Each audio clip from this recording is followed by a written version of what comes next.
Dimanjato sy 4,000 hektara sisa no azo volena vary ao amin'ilay Makibamangouky tao anatin'ny 2 taona sy 7,000 hektara izany.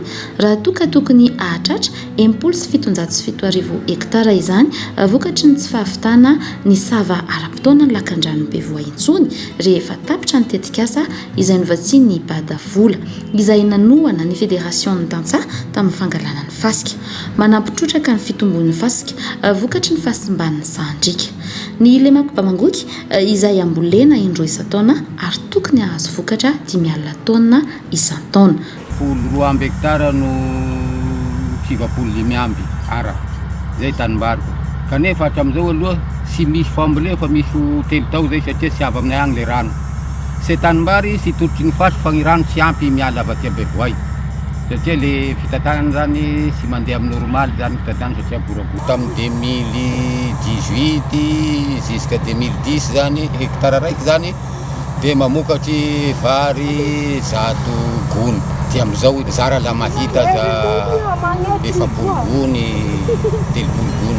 Tsy afaka amboly intsony koa ny Tantsaha amin'izao fotoam-pambolena faharoa izao satria tara ny fanesorana ny fasika ka tsy tonga any amin'ny tambazotran-drano manondraka ny tambary rehetra ny rano avy amin'ny lakan-drano. Amin'ny fotoana tokony angalanana izy io tokony any mois de septembre mba ahafahan'ny olona mamboly any mois d'octobre farafahatarany.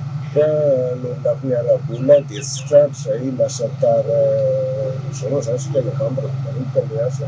Dia nidikazay ny asa eto dia reglana sy tapany farafahatelo any amin'ny farantaona any zany dia possible hoe afaka tomboka novembre. Natana ny fanampiana aminy zany dia ahafahana miantoka hoe itony vitatra ny farany efa masinaka azo any. Ary arak'izany dia tonga namany olana ifotony tany an-toerana ny ministra ny fambolena sy ny fiompiana taorian'ny fitarainan'ny Tantsaha sy ny solombavam-bahoaka teny amin'ny anteny mera-pirenena. Makibamangouky dia anisan'ny sokotro Madagasikara amin'ny vary. Misy lemaka 5,707 hektara no afaka ambolena ety amin'ny Makibamangouky. Tokantrano 7,000 eo no misitraka an'izay. Taraina mba tsy afantara ny toy ny fotoam-pambolena tsy fatafidirany rano dia anisan'izay zany ny antony ety fotony amin'izao jery inona ny tena olana marina ary inona ny vahoana azo eto.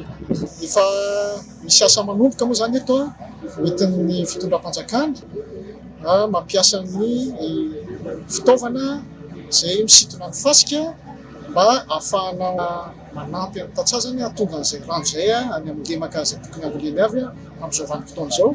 Efa manomboka izy io amin'izao vanim-potoana izao ka hatramin'ny volana May 2024 zany efa nomena ny enti-manana rehetra ahafahana amin'izay mampiasa an'izay fitaovana izay. Fa olana anatin'ny foezaka izay fa ao anatin'ny fomba fiasan'ny gouvernement ny fanavaozana hoy ny ministra ny fiaramientan'ireo ministera voakasika rehetra ka hojerena miaraka amin'ny ministera ny tontolo iainana ny fomba iarovana ny Sandrika manodidina ny lakan-drano. Ny olona ny fananantany ho an'ny Tantsaha ihany koa dia hojerena. Isy ny fanavaozana ny rafitra sy ny satam-fe ny fitantanana ny rano ao amin'ilay Makibamangouky. Ho an'ireo afaka mamboly dia anisy hatrany ny fizarana anam-pamokarana anohanana ny Tantsaha amin'izao taom-pambolena izao.